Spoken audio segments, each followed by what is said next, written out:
Well, we've got some tips on tips on people dealing with autism. The first one, discuss them when they are not present.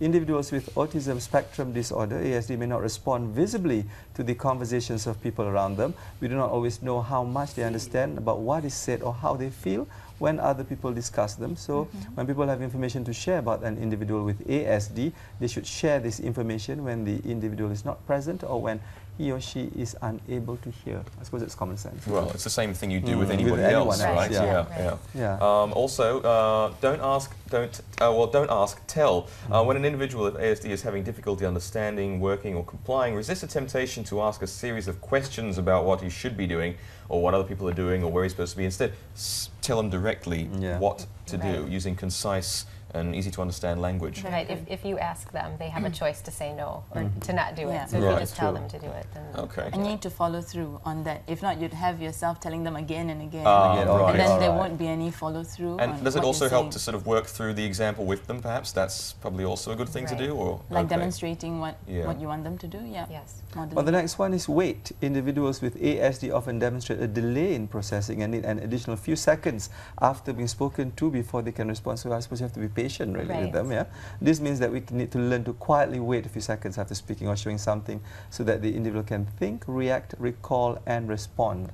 So don't start panicking if they don't reply immediately or ask the question again. Right. So we usually allow them about 3 to 5 seconds to process the information and then to follow through with what we've asked them to do. Also, and this is important, only one voice at a time. Don't create situations in which individuals with ASD have to try and divide their attention between 2 or more speakers, because apparently it's very difficult for them to pay attention to 2 people who are speaking at the same time. That's true. Last but not least, of course, stay out of communication directed at the individual. When a child or adult speaks to the individual with ASD, resist the urge to get into the middle of the interaction by talking to. Remember, only one voice at a time, I suppose. So in other words, you don't interrupt when someone is talking. It'll be easier for the children to understand. I think what Will, you said just now, like making the statements really concise and easy to understand, that really helps.